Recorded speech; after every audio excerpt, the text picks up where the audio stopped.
this is the Provoked Prawn, and I sound like that guy that reviews keyboards, but in this video I'm going to be talking to you about the Razer Viper V2 Pro versus the Razer Basilisk V3 Pro. Now these are two high-end Razer mice with some serious specs and some very nice features. As you'll see though, they're vastly different. So in this video I'm going to be comparing them side by side, showing off the differences between them, talking about the features and highlights, and the things that I like and don't like about them, and the things that make them interesting. Under the hood, they both pack in some serious specs, which are actually very comparable. They both use, for example, Razer's optical Gen 3 switches. They both have up to 30,000 DPI and 750 IPS max speed, 70 Gs max acceleration, and so are comparable in a number of ways there. Similar battery life as well, and also both have really high polling rates, and obviously USB-C charging and all that usual stuff that you'd expect, so pretty glorious. Now, I reviewed both of these separately, and I'll link to those videos in the description so you can find out more about them individually and what they're like to use. But as you'll see, quite a bit different. The Viper, for example, is all about being lightweight and agile and convenient in that way. So if you're looking for a fast, agile mouse with understated design, because you'll notice it doesn't have anywhere near as many buttons, it doesn't have any RGB lighting, and that's to save battery life and weight. It also doesn't have Bluetooth connectivity, it's just 2.4 gigahertz, and that is quite a bit different from the Basilisk V3 Pro.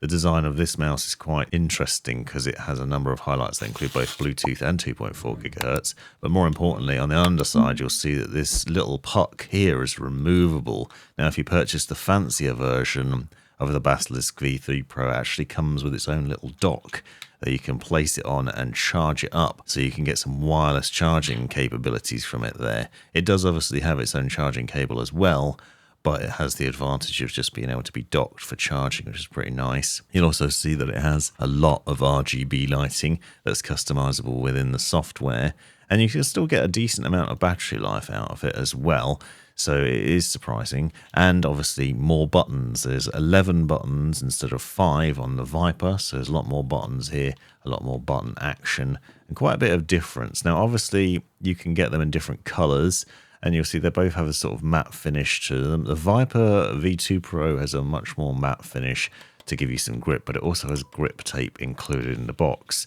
Now I'm going to add a sound test for the switch comparison at the end, although obviously they both use optical switches, but you will note obviously there's going to be a difference in comfort. I personally prefer the Basilisk V3 Pro's design for comfort in terms of the way it fits in the hand, thanks to that side thumb rest.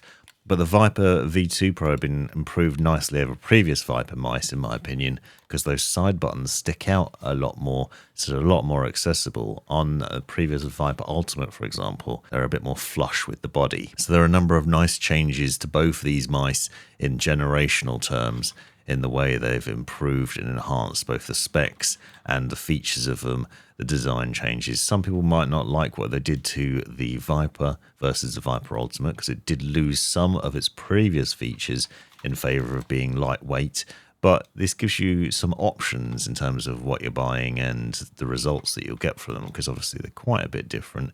And they're quite nice looking and they're quite comfortable. More importantly, they're very capable as well, because both very capable gaming mice, perfect for first-person shooters, perfect for any of those games that you might enjoy. But I definitely prefer the Basilisk. I just find it more comfortable. I like the design of it. I like the shape of it, the access to a lot more buttons, left and right click in the mouse wheel, for example, and a number of other highlights, including that free spinning scroll wheel as well, so it spins and spins when you want it to. So you have a lot more access to more things with the Basilisk, and obviously it's a little bit better looking in terms of the RGB lighting. But if you're not fussed about having a mass of buttons or RGB and are quite happy to have something that instead is all about performance, then the Viper V2 Pro is probably the one to go for. It isn't as convenient in terms of charging and things like that, but it is still really agile. Now, there is quite a bit of difference in weight, as you can see.